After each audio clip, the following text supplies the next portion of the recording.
যে বাংলাদেশের পরিস্থিতিগুলো দেখছি দিনের পর দিন দেখাতে মানে এত খারাপ লাগছে, এত জটিল লাগছে।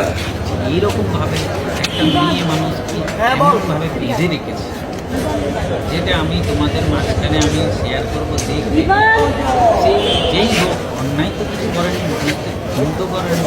একটা মায়ের মানুষকে এরকমভাবে অপমান করা, এটা বাংলাদেশের প্রত্যেকটা বন্ধুবান্ধবকে সবাইকে আমি অনুরোধ করছি, প্লিজ তোমাদের স্বাধীনতা তোমরা যখন পেয়ে গেছো, মানবিক অত্যাচার করবে না কারোর উপর।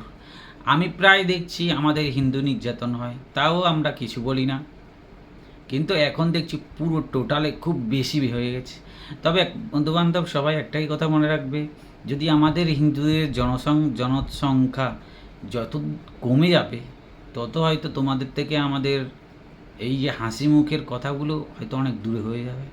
যেমন পাকিস্তান, হয়তো আমি রিয়েলিটি খুলে বলতে পারছি না, কিন্তু একদম সিরিয়াসভাবে বলছি, যেদিন বাংলাদেশের জনতা বিলকুল জিরো হয়ে যাবে, সেদিন হয়তো বাংলাদেশকে আর ইন্ডিয়া পাকিস্তানের মতনই সমান চোখেই দেখবে।